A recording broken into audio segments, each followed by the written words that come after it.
आज जो चैप्टर पढ़ने वाले हैं हम लोग, 4th चैप्टर है क्लास 10th का, जिसका नाम है क्वाड्रेटिक। क्वाड्रेटिक जैसा कि आपको स्क्रीन पे दिख रहा है ना, क्वाड्रेटिक इक्वेशन। ठीक है, इससे पहले आप 2nd चैप्टर पढ़े थे, याद है क्या? क्वाड्रेटिक पॉलिनोमियल करके चैप्टर था, क्वाड्रेटिक पॉलिनोमियल इससे पहले चैप्टर था, क्वाड्रेटिक पॉलिनोमियल। अब देखो क्वाड्रेटिक इक्वेशन क्या है, पॉलिनोमियल और इक्वेशन में क्या अंतर है? दोनों को एक ही तरीके से लिखते हैं। क्वाड्रेटिक पॉलिनोमियल को कैसे लिखते हैं? ax स्क्वायर प्लस, बस इतना आप लिखे तो ये क्वाड्रेटिक पॉलिनोमियल कहलाएगा। इक्वेशन वर्ड कब आता है? जब वहां पे इक्वल टू आ जाए, और इक्वल टू के बाद कोई वैल्यू आ जाए, 0 ले लो, कोई भी वैल्यू ले लो, तो ये जो आपके सामने ये जो दिख रहा है ना लिखा हुआ, इसी को कहेंगे क्वाड्रेटिक इक्वेशन। जब आप इक्वल टू नहीं लगाए हो तब वो पॉलिनोमियल है, क्वाड्रेटिक पॉलिनोमियल। जब आप इक्वल टू लगा दिए और 0 लिया है तो वो कहलाएगा क्वाड्रेटिक इक्वेशन।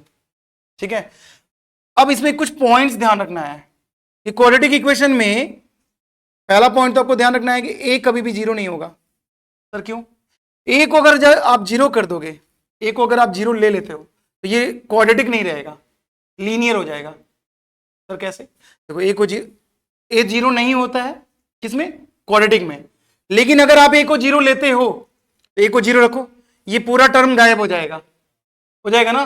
क्या बचेगा आपके पास? केवल ये बचेगा, bx प्लस सी। अब बताओ ये bx plus C equal to 0, यहाँ x का पावर क्या है? तो 1 वाले को क्या बोलते हैं? क्वाड्रेटिक बोलते हैं कि लीनियर बोलते हैं? लीनियर बोलते हैं ना। अरे वेरिएबल का हाईएस्ट पावर 1 आ जाए तो उसको लीनियर इक्वेशन बोलते हैं, तो लीनियर हो गया ना। और क्वाड्रेटिक होने के लिए फिर ए को क्या होना होगा? 0 नहीं होना होगा, ए को 0 नहीं होना होगा। अगर ए 0 हो गया तो क्वाड्रेटिक नहीं है। समझ में आ गई बात? समझ में आ गई बात? ठीक है ना। ए हमेशा क्या होगा? 0 नहीं होगा, 0 से बड़ा होगा। ए सारा रियल नंबर आ सकता है, सारा रियल नंबर आएगा, ऑल रियल नंबर। ए है, ए क्या होगा? बिलोंग, इसको क्या पढ़ते हैं? बिलोंग्स। बिलोंग्स मतलब जैसे अपन क्या बोलते हैं कि we are belong to Jaipur, हम लोग जयपुर से बिलोंग कर, ऐसे करें तो ऐसे ए कहां से बिलोंग कर रहा है? रियल नंबर से। मतलब ए की जगह पे क्या क्या नंबर आ सकता है? Real number. ए की जगह पे क्या क्या नंबर आ सकता है? Real number. तो ये बिलोंग्स, ये जो सिंबल है ना बिलोंग्स का है, जैसे ये इक्वल टू का सिंबल होता है ना, ये सिंबल किसका होता है? बिलोंग्स का। तो ए का वैल्यू क्या होगा? सारा रियल नंबर होगा, बस क्या नहीं होगा? 0। फ्रैक्शन सब होगा। रियल नंबर का मतलब पता है ना आपको?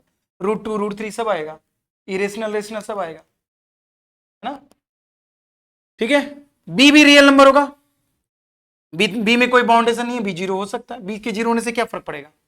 बी को 0 कर दोगे तो क्या वो क्वाड्रेटिक नहीं रहेगा? अरे रहेगा। क्वाड्रेटिक होने के लिए डिग्री कितनी होनी चाहिए? वेरिएबल की हाईएस्ट पावर 2 होनी चाहिए। ठीक है, तो वेरिएबल का हाईएस्ट पावर 2 रहेगा, तो बी तो कुछ भी हो सकता है, कोई भी रियल नंबर। सी भी कोई भी रियल नंबर होगा, बस ध्यान रखना है ए 0 नहीं होगा, क्वाड्रेटिक होने के लिए। क्लियर है यहां तक? चलिए अब देखिए, ध्यान दो यहां से, अभी कुछ और बात सीख लो। ए बी और सी को वैसे क्या बोलते हैं हम लोग? कोफिशिएंट्स।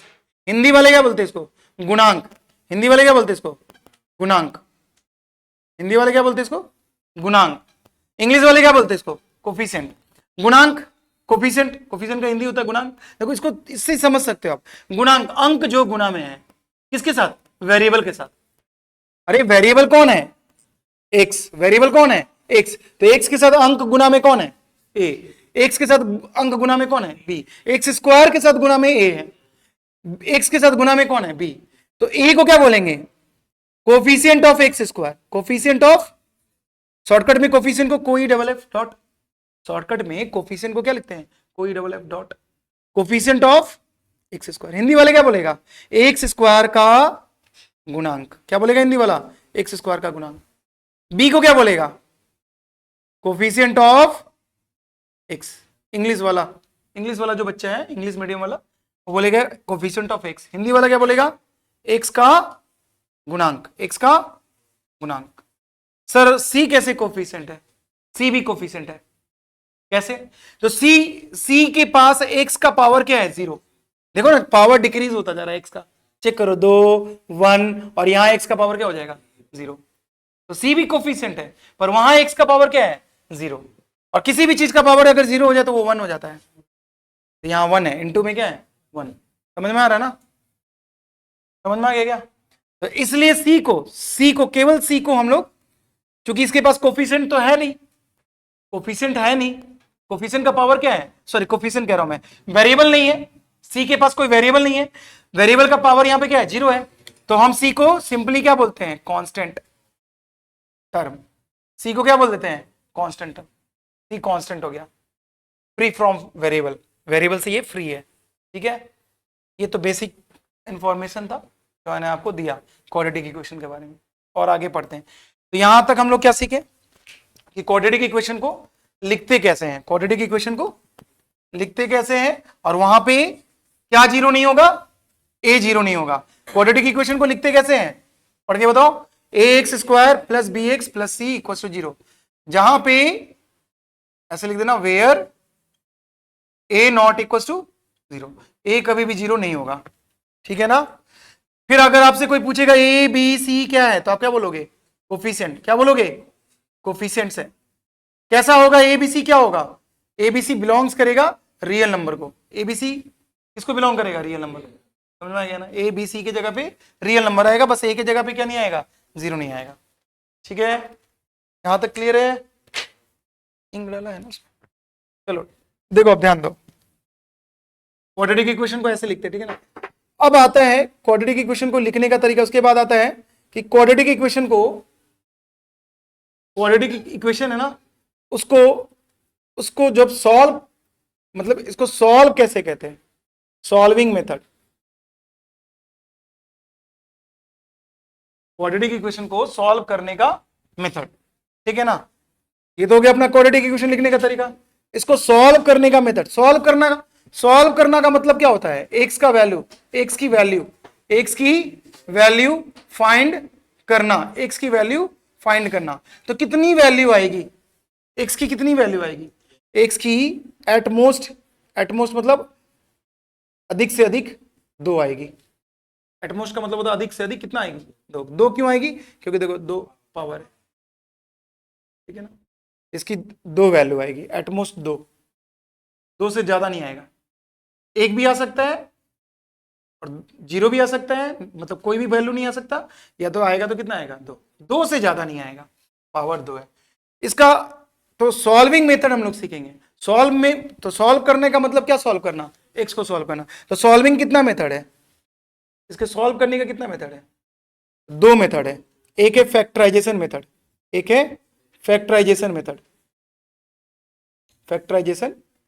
मेथड, और दूसरा है, फैक्टराइजेशन को ही हम बोलते हैं स्प्लिटिंग मिडिल टर्म मेथड, ये भी बोलते हैं। यहां पे हम लोग बीच वाले टर्म को तोड़ते हैं, ठीक है ना, बीच वाले पद को तोड़ते हैं, ठीक है। हिंदी वाले इसको क्या बोलते हैं, फैक्टराइजेशन को क्या बोलते हैं, गुणनखंड विधि। क्या बोलते हैं इसको, गुणनखंड विधि। इसमें बीच वाले पद को तोड़ा जाता है। दूसरा क्या मेथड है, क्वाड्रेटिक फॉर्मूला। दूसरा क्या मेथड है, क्वाड्रेटिक फॉर्मूला, जिसको हम लोग श्रीधर आचार्य फॉर्मूला भी कहते हैं, श्रीधर आचार्य। तो ये दो तरीका है क्वाड्रेटिक इक्वेशन को सॉल्व करने का। एक और तरीका आज से 2 साल पहले तक चलता था, ठीक है, परफेक्ट स्क्वायर मेथड, पूर्ण वर्ग विधि, वो अब नहीं पढ़ना है। परफेक्ट स्क्वायर मेथड चलता था, अब वो नहीं पढ़ना, अब आपको केवल ये दोनों मेथड पढ़ना है, फैक्टराइजेशन और क्वाड्रेटिक फॉर्मूला। तो दोनों मेथड को बारी बारी से क्वेश्चन लेकर के सीखेंगे अगली स्लाइड में, है ना, अगली वीडियो में, ठीक है। पहले आपको मोटा मोटा जो इसमें पढ़ना है वो बता दे रहा हूं, है ना, कि क्या क्या पढ़ना है आपको चीजें। यहां तक समझ में आया आपको। अब आता है कि इसको सर ग्राफिकली कैसे रिप्रेजेंट करेंगे। जैसे हम लोग 3rd चैप्टर पढ़े हैं ना, 3rd चैप्टर में हम लोग कौन सा इक्वेशन पढ़े थे, लीनियर इक्वेशन, एक चर वाला रैखिक समीकरण। 3rd चैप्टर का नाम क्या है, एक चर वाला रैखिक समीकरण, है ना। इंग्लिश वाला क्या बोलता है, पेयर ऑफ लीनियर इक्वेशन, ठीक है ना, लीनियर इक्वेशन बोलता है। तो लीनियर इक्वेशन में ग्राफ कैसा आ रहा था, स्ट्रेट लाइन। लीनियर इक्वेशन में ग्राफ कैसा हो रहा था, स्ट्रेट लाइन। 2 था तो 2 स्ट्रेट लाइन आ रही थी, और 2 स्ट्रेट लाइन कभी पैरेलल आ रही थी, कभी इंटरसेक्ट होते हुए, कभी एक दूसरे के ऊपर कोइंसाइड होते हुए। ऐसे ही ग्राफ देखे थे ना लीनियर में ग्राफ क्या आया था? लीनियर में अगर कोई पूछेगा ग्राफ कैसा होता है तो क्या बोलोगे? Straight line. लीनियर में ग्राफ कैसा होता है? Straight line. लेकिन क्वाड्रेटिक इक्वेशन का ग्राफ कैसा होता है कोई पूछेगा तो पैराबोला। क्या बोलोगे? पैराबोला, ऐसा यू शेप का, ठीक है ना। परवलय ऐसे कुछ इसका नाम है, पैराबोला। हिंदी में परवलय ऐसे कुछ नाम है, ठीक है। इंग्लिश वाला क्या बोलता है इसको? पैराबोला। क्या बोलता है? पैराबोला। कैसा शेप का होता है? यू शेप का। तो क्या सर हमेशा ये यू ऊपर की तरफ होगा? नहीं, कभी वो नीचे की तरफ भी हो सकता है, ऐसा भी हो सकता है। अब दिमाग में आपका आएगा सर कब ऊपर होगा कब नीचे होगा? तो वो डिपेंड करता है ए तो 0 नहीं हो सकता, तो ए क्या क्या हो सकता है? 0 से छोटा। 0 से छोटा मतलब ए माइनस का, बोलो 0 से छोटा माइनस का हो गया ना। और 0 से बड़ा मतलब ए प्लस का, और ए प्लस का, प्लस वाला ए। तो जब ऐसा ए होगा माइनस में, मतलब माइनस का एक ए माइनस में होगा, तब ये नीचे की तरफ हो जाएगा। देख लो, तब ये नीचे की तरफ। पैराबोला किधर की तरफ बन जाएगा? नीचे की तरफ। और ये ग्राफ कहां बनाते हैं हम लोग? ग्राफ पेपर पे। ये भी हम ग्राफ पेपर पे बनाएंगे। कैसे बनाते हैं? पॉइंट को प्लॉट करके, पॉइंट मार्क करते हैं ना। अरे ग्राफ खींचने से पहले क्या लगाते हैं? पॉइंट। तो पॉइंट को मार्क करके ग्राफ बनाएंगे, ठीक है। तो पहला तो बनेगा पैराबोला, दूसरा क्या पैराबोला बनेगा। और पैराबोला कभी ऊपर की तरफ हो सकता है। ऊपर की तरफ कब होगा? जब ए हमारा पॉजिटिव होगा। और नीचे की तरफ कब होगा? जब ए हमारा नेगेटिव होगा। तो अगर कोई पूछता है ना कि सर क्वाड्रेटिक इक्वेशन का ग्राफ कैसा होगा, तो आप क्या बोलोगे? पैराबोला शेप का होगा, यू शेप का होगा, पैराबोला होगा। उसको क्या बोलते हैं हम लोग? पैराबोला। स्ट्रेट लाइन को तो लाइन बोलते हैं, इसको क्या बोलते हैं? पैराबोला। 11th क्लास में इस पे डिटेल में पढ़ना है आपको। 11th क्लास में जाओगे ना मैथमेटिक्स के अंदर, इसको डिटेल में पढ़ना है अच्छे से, ठीक है। नीचे की तरफ यू कब बनेगा? जब ए नेगेटिव होगा। ऊपर की तरफ यू कब बनेगा? जब ए पॉजिटिव होगा, 0 से बड़ा होगा। ए 0 से बड़ा होगा, ठीक है। ग्राफिकल रिप्रेजेंटेशन समझ में आ गया कि क्वाड्रेटिक इक्वेशन का ग्राफिकल रिप्रेजेंटेशन कैसा होगा? ग्राफिकल रिप्रेजेंटेशन कैसा होगा, ठीक है ना। क्वाड्रेटिक इक्वेशन का ग्राफिकल रिप्रेजेंटेशन कैसा होगा मैंने बता दिया आपको, ठीक है। मेथड बता दिया कि कितना मेथड है सॉल्व करने का? 2 मेथड है, फैक्टराइजेशन और क्वाड्रेटिक, ठीक है ना। इसके बाद आता है एक और टॉपिक आता है इसके अंदर जो आपको पढ़ना है, तो एक बार रफ करके बता रहा हूं मैं इधर।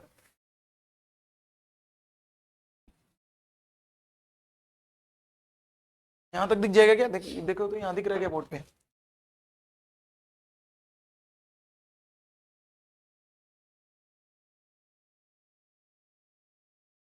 देखो ना यार उधर,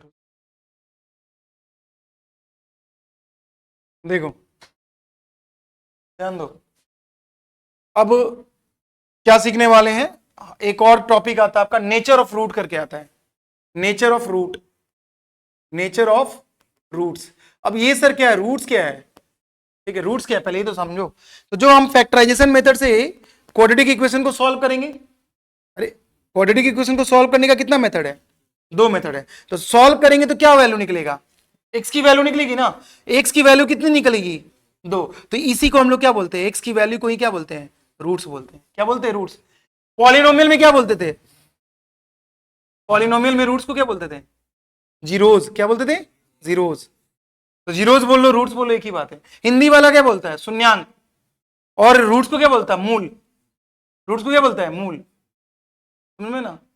तो एक टॉपिक और हमें पढ़ना है, नेचर ऑफ रूट्स।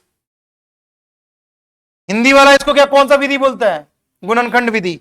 इसको कौन सा बोलता है? इसको क्वाड्रेटिक फॉर्मूला ही बोलेगा। हिंदी में भी क्या बोलेगा? द्विघात सूत्र। हिंदी में क्या बोलेगा इसको? द्विघात सूत्र। हिंदी में इस चैप्टर का नाम क्या है? द्विघात समीकरण। हिंदी में इस चैप्टर का नाम क्या है? द्विघात समीकरण। इस इक्वेशन का नाम क्या है? द्विघात समीकरण, ठीक है ना। और इसका हिंदी में नाम क्या होगा इस टॉपिक का? मूलों की प्रकृति। क्या नाम आएगा? मूलों की प्रकृति। मूलों की प्रकृति, ठीक है। मूलों की प्रकृति। तो नेचर ऑफ रूट्स क्या हो गया? पता चल गया ना आपको रूट्स क्या होता है? वो एक्स की वैल्यू जो हम फाइंड आउट करेंगे कौन से मेथड से? फैक्टराइजेशन से या फिर क्वाड्रेटिक फॉर्मूला से। तो वो जो वैल्यू है ना, उसी को हम लोग क्या बोलेंगे, nature of roots. Nature of roots, sorry nature of roots कह रहा हूं, केवल रूट्स बोलेंगे। नेचर क्या है, तो देखो रूट्स का 3 नेचर है, रूट्स का 3 नेचर है, वो हमको कैसे पता चलेगा, तो उसको पता करते हैं हम लोग, नेचर रूट का पता करते हैं डिस्क्रिमिनांट के हेल्प से। डिस्क्रिमिनांट, इधर शायद कट जाएगा, इधर मैं नीचे लिख दे रहा हूं, डिस्क्रिमिनांट, डिस्क्रिमिनांट। अब सर ये क्या टॉपिक है, डिस्क्रिमिनांट क्या चीज है? डिस्क्रिमिनांट के मदद से क्या निकालते हैं, रूट्स का नेचर निकालते हैं। रूट्स कैसे निकालते हैं, फैक्टराइजेशन मेथड से या फिर क्वाड्रेटिक फॉर्मूला मेथड से, ध्यान से सुनते जाओ, गुणनखंड विधि से या फिर द्विघात सूत्र के विधि से क्या निकालते हैं, रूट्स। रूट्स यानी एक्स की वैल्यू, रूट्स यानी एक्स की वैल्यू, कितनी वैल्यू आएगी 2, तो कितना रूट्स होगा 2, कितना जीरोस होगा 2, 2 से ज्यादा नहीं हो सकता, 0 हो सकता है, 1 हो सकता है, पर 2 से ज्यादा नहीं होगा। एटमोस्ट का मतलब होता है 2, अधिक से अधिक 2, ठीक है, तो 2 से नीचे जा सकते हो और 2 से ऊपर नहीं जाओगे, 0 से नीचे माइनस में भी नहीं जाओगे। रूट्स का वैल्यू जो आएगा ना वो नेगेटिव का आ सकता है, एक्स का जो वैल्यू निकालोगे ना वो माइनस में आ सकता है, पर मैं कहने का मतलब काउंटिंग में नीचे नहीं होगा। काउंटिंग करते तो कहां से काउंटिंग हो सकता है, 1 से, 0 भी हो सकता है, नो सॉल्यूशन आ सकता है, नो रूट्स कब आएगा देखो अभी पता चल जाएगा। तो nature of roots, nature of roots को हम किससे पता करते हैं, डिस्क्रिमिनांट की मदद से।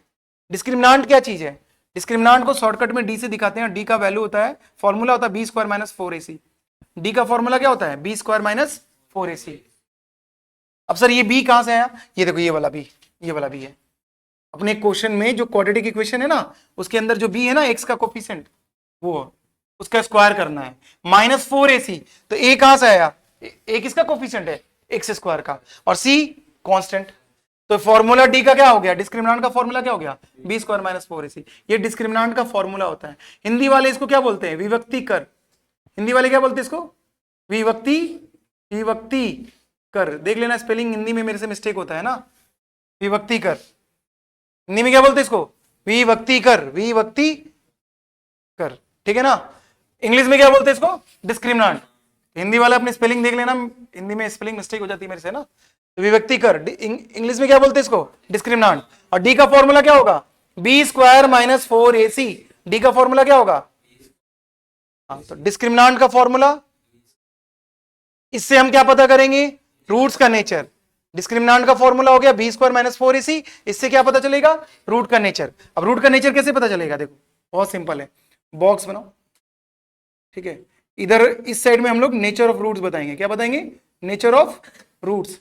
कितना होता है नेचर रूट्स का, 3, रूट का नेचर कितना होता है 3।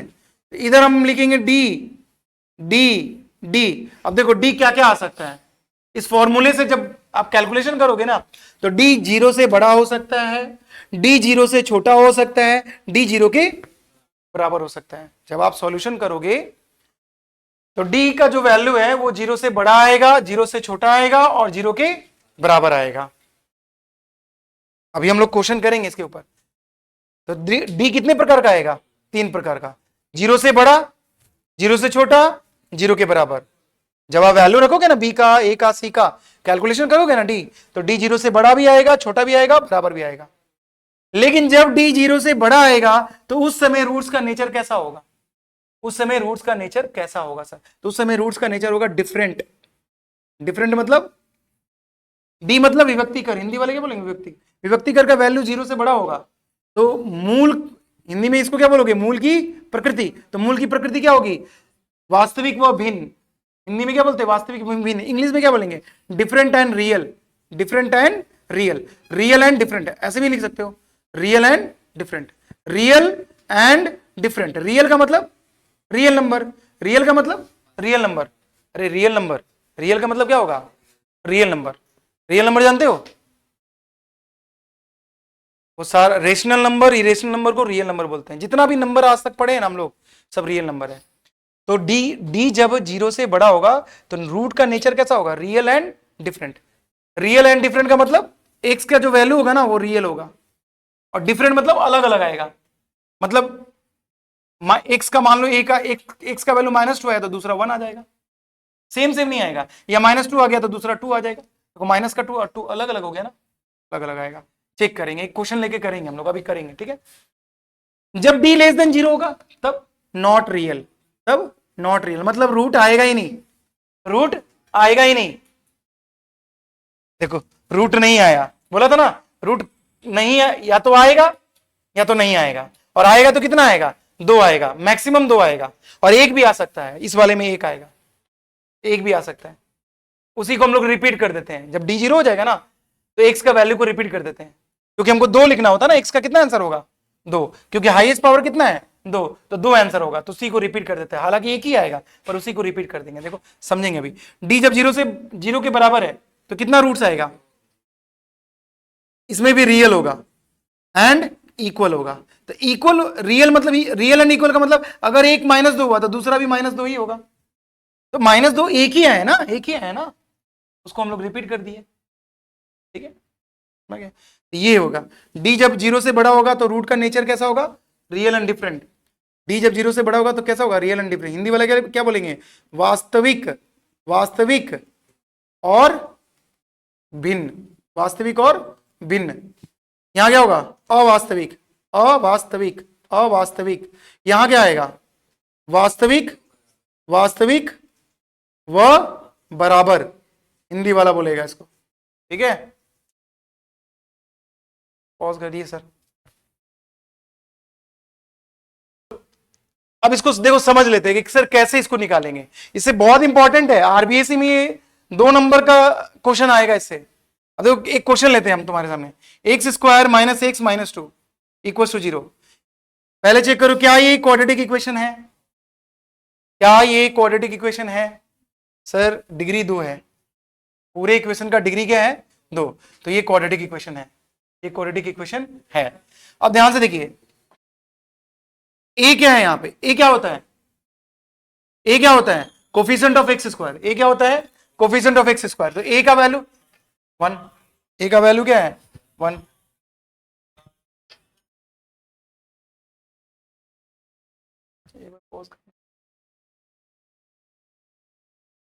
मैं आपको नेचर ऑफ रूट निकालना सिखा रहा हूं, कैसे रूट्स का नेचर निकालेंगे। पहले चेक कर लो ये इक्वेशन मैंने सही लिखा है ना, माइनस का 2 प्लस का 1, हाँ ठीक है, इक्वेशन सही है। तो क्वाड्रेटिक इक्वेशन है क्योंकि डिग्री 2 है इसकी। ए का वैल्यू क्या है यहाँ पे 1, ए क्या होता है एक्स स्क्वायर का कोफिशिएंट, ए क्या होता है एक्स स्क्वायर का कोफिशिएंट, बी क्या होता है एक्स का कोफिशिएंट, और सी क्या होता है कांस्टेंट -2। अब डी निकालना है ना, पहले नेचर बताने से पहले क्या निकालना होगा आपको, डी, तो डी निकालो। डी का फॉर्मूला क्या होगा, बी स्क्वायर माइनस 4ac। तो बताओ बी क्या दिख रहा है आपको, डी का ये फॉर्मूला होता है, इसको याद करना होगा आपको, बी स्क्वायर माइनस 4ac, ठीक है ना। बताओ डी बी में क्या रखोगे -1, तो -1 का स्क्वायर क्या आएगा 1, -4 इंटू ए क्या दिख रहा है 1, और सी क्या दिख रहा है आपको -2। तो सॉल्व करो तो क्या आया 1 + 8 9 आया ना, 9 आया ना डी, तो डी 9 आ गया, डी 9 आ गया, डी 9 आ गया, तो बताओ कौन सा होगा, 0 से बड़ा या 0 से छोटा या 0 के बराबर। अरे डी तो 9 में आएगा तो 0 के बराबर कैसे बोल रहे हो, डी 9 छोटा, 9 0 से छोटा होता है। अरे गजब 10th क्लास के बच्चे हो यार तुम। 10 डी 9 आ रहा है ना, तो 0 से बड़ा हो गया ना, डी 0 से क्या हो गया 0 से बड़ा हो गया, डी का वैल्यू 9 आया मतलब ग्रेटर देन 0। तो बताओ जब 0 से बड़ा होगा तो आप नेचर में क्या लिखोगे, इंग्लिश वाले क्या लिखोगे रियल एंड डिफरेंट, और हिंदी वाला क्या लिखेगा वास्तविक व भिन्न। हो गया 1 नंबर का काम। क्या लिखोगे नेचर, इंग्लिश वाला नेचर लिखेगा रियल एंड डिफरेंट, और हिंदी वाला क्या लिखेगा वास्तविक, वास्तविक व भिन्न, ठीक है।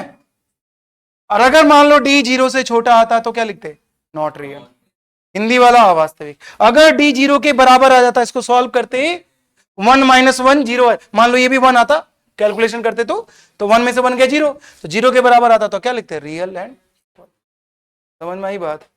हिंदी वाला क्या लिखेगा वास्तविक वो बराबर। देख के करना यार, तुमको दिख नहीं रहा है कि 9 0 से बड़ा होता है, नहीं दिख रहा है। फिर सर ने मायोपिया आपने नहीं पढ़ा है क्या, हाइपरमेट्रोपिया, इसको हाइपरमेट्रोपिया हो गया बुढ़ो वाला हाँ, बुढ़ापे में होता है ना प्रेस बायोपिया मायोपिया क्या होता है, ठीक है। देखो यहां तक समझ में आ गया नेचर। अब देखो इससे ही एक चीज और सिखा देता हूं मैं कि फैक्टराइजेशन से कैसे सॉल्व करते हैं और क्वाड्रेटिक फॉर्मूला मेथड से एक्स का वैल्यू कैसे निकालेंगे। अरे ये तो हम लोग नेचर निकालना सीखे ना, ये दोनों मेथड लगाना कहां सीखे हैं। तो अभी ये दोनों मेथड लगाना सिखा दे रहा हूं मैं कि फैक्टराइजेशन मेथड से कैसे इसको सर सॉल्व करके एक्स का वैल्यू निकालेंगे और क्वाड्रेटिक फॉर्मूला से कैसे एक्स का वैल्यू निकालेंगे। तो एक बार इसको मैं रफ करूंगा और उसके बाद समझा दूंगा, है ना। और कोफिशिएंट वगैरह निकालना तो आपको आ ही गया। अरे कोफिशिएंट निकालना आ गया ना, देख के तो निकालना है। ये क्या दिख रहा है, कुछ नहीं होता तो 1 होता है, कुछ नहीं है यहाँ पे तो माइनस, माइनस है तो माइनस का 1 होगा, यहाँ माइनस का 2। एबीसी तो निकाल लोगे ना, सबसे ज्यादा इंपॉर्टेंट है क्या निकालना, एबीसी। एबीसी निकाल लोगे तभी ये फॉर्मूला लगा पाओगे। एबीसी कैसे आपको दिखाई देना चाहिए ढंग से, ठीक है। तो इसको एक बार रफ कर रहा हूं मैं और ये दोनों मेथड आपको सिखा रहा हूं, ठीक है। पॉज कर दीजिए। क्वेश्चन था x square minus x minus 2 equal to 0। तो ये क्वाड्रेटिक इक्वेशन है क्योंकि इसकी डिग्री वेरिएबल का हाईएस्ट पावर क्या आ रहा है, 2 आ रहा है, यानी इसकी डिग्री जो है वो 2 है, तो इसलिए ये क्वाड्रेटिक है। और ये यहाँ पे क्या था 1, बी क्या था -1 और सी क्या था -2। तो देखो कौन सा मेथड सीख रहे हैं, फैक्टराइजेशन। फैक्टराइजेशन से कैसे करेंगे, तो देखो फैक्टराइजेशन से करने के लिए हमको एक्स स्क्वायर के कोफिशिएंट को और सी को, यानी ए और सी को इंटू करना होता है, ए और सी को इंटू करना होता है। क्या आएगा बताओ, और ये सारा काम आप मन में करोगे क्योंकि ये आप फैक्टराइजेशन मेथड आज पहली बार 10th में नहीं पढ़ रहे हो, 8th 9th पढ़ के आए हो।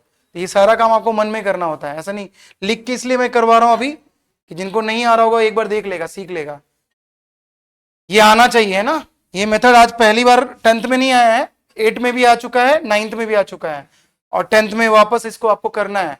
2 नंबर का इससे क्वेश्चन बनेगा, 2 मार्क्स का, इस दोनों मेथड से अलग अलग, 2 मार्क्स का ऊपर 2 मार्क्स का नीचे, अलग अलग आएगा क्वेश्चन।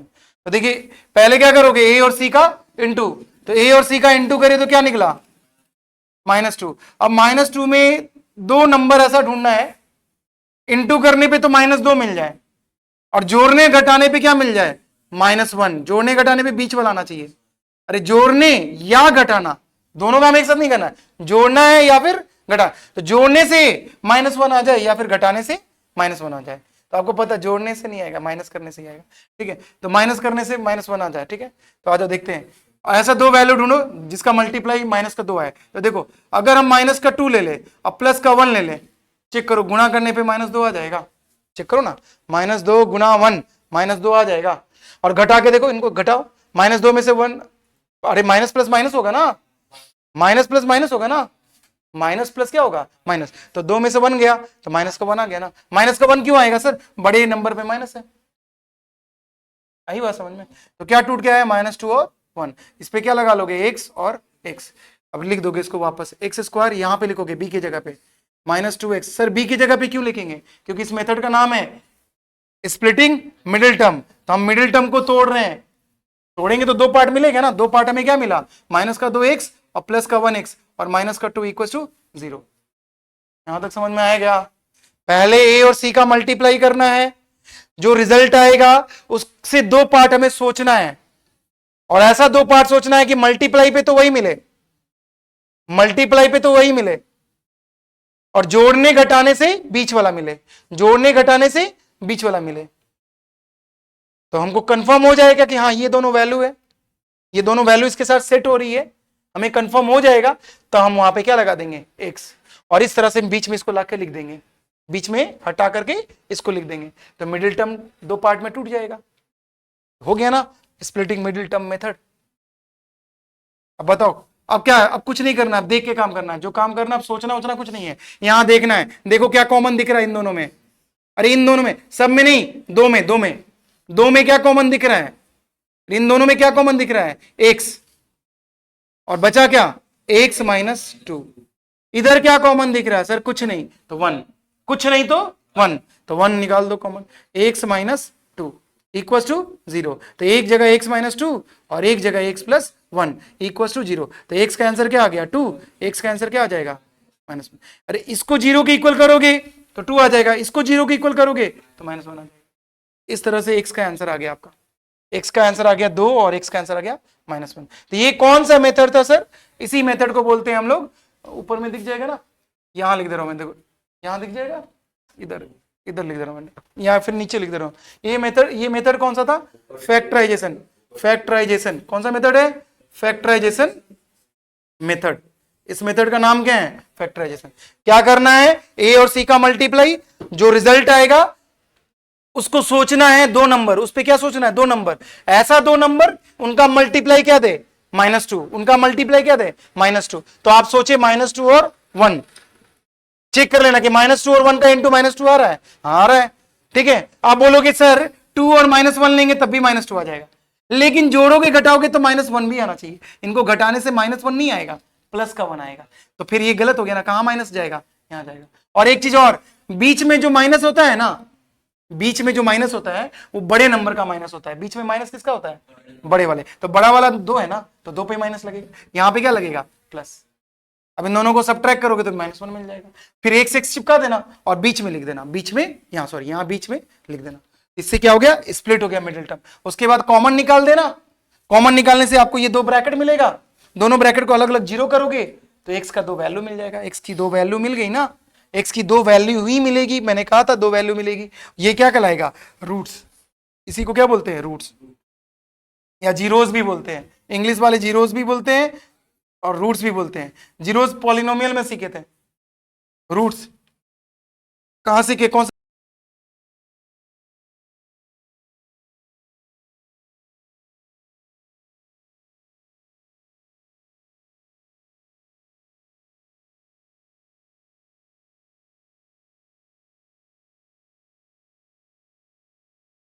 करके, क्वाड्रेटिक फॉर्मूला का यूज करके कैसे उस क्वेश्चन को सॉल्व करा जाए, ये देखते हैं। चलिए, अपना क्वेश्चन क्या था? x स्क्वायर -x -2 = 0, ये अपना क्वेश्चन था। अब यहाँ पे सबसे पहले तो आपको a ढूंढ लेना है। a क्या होगा? x स्क्वायर का कोफिशिएंट, तो a हो गया 1, b हो गया माइनस का 1 और c हो गया -2, ठीक है। ये a b c तो निकाल लिए। अब a b c निकालने के बाद आपको d निकालना है। d क्या होता है? डिस्क्रिमिनेंट, आपको अभी मैंने बताया है, यहाँ पे d होता है डिस्क्रिमिनेंट, ठीक है। तो d कितना है? सॉरी, डी का फॉर्मूला क्या होता है? डी का फॉर्मूला होता है B square -4ac, B square -4ac, ये अपना डी का फॉर्मूला होता है। अब देखो ध्यान से, बी आपको दिख रहा है कितना? -1, तो यहाँ पे क्या रखोगे? -1 का स्क्वायर, -1 का स्क्वायर, -4, ए कितना दिख रहा है? 1, और सी कितना दिख रहा है? -2। तो आपका पूरा इसको सॉल्व करोगे तो पूरा आंसर कितना आएगा? 1 + 8, तो आंसर आएगा 9, ठीक है, 9। तो डी आ गया। डी क्या निकल के आया? डी क्या निकल के आया? डी क्या निकल के आया? डी आ गया 9, डी आ गया 9, डी आ गया 9। लेकिन क्वाड्रेटिक फॉर्मूला, अच्छा मैंने क्वाड्रेटिक फॉर्मूला शायद आपको नहीं बताया, अभी बता, इधर लिख दे रहा हूं मैं। क्वाड्रेटिक फॉर्मूला क्या होता है? इधर इधर नहीं दिखेगा, इधर नहीं दिखेगा ना, इधर नहीं दिखेगा, इधर इधर दिख जाएगा। देखो क्वाड्रेटिक फॉर्मूला होता है x = माइनस का b प्लस माइनस √d/2a। ध्यान से देखो, बच्चे गलती यहीं पे करते हैं लिखने में। x इक्वल के पास अपॉन का साइन लगा देना, x इक्वल के सामने अपॉन का साइन, माइनस का b प्लस माइनस √d/2a, ये फॉर्मूला होता है। ध्यान से लिखना इसको एग्जाम में। x = अपॉन का साइन, ऊपर में माइनस का b प्लस माइनस √d/2a। तो d तो आ ही चुका है, d कितना आया? 9। तो d अब यहाँ पे वैल्यू रख दो, यहाँ वैल्यू रख दो। b का वैल्यू कितना है? -1 है, और यहाँ पे पहले से माइनस है, तो -1 और -1 तो मिल करके बन गया +1, प्लस माइनस √d, तो d है 9, तो 9 पे रूट लगाओगे तो 3 आ जाएगा। और 2 × a कितना है? 1, तो यहाँ 1 लगा दो, तो इस तरह से 1 + -3/2 आ जाएगा, ठीक है। ये x का 2 वैल्यू आ चुका है। x के दोनों वैल्यू को अलग अलग कर लो, एक जगह 1 + 3/2 और एक जगह 1 - 3/2, तो आंसर आएगा 4/2 और ये आएगा -2/2। तो आंसर कट के आ गया माइनस का 1 और इसमें आंसर आ गया 2, तो 2 - का 1, ये x का आंसर आ गया, ठीक है। x का ये आंसर आ गया, x की वैल्यू आ गई। ये अपना रूट्स, इसी को कहेंगे roots of quadratic equation. Roots of quadratic equation, कौन सा क्वाड्रेटिक इक्वेशन? x² - x - 2 = 0।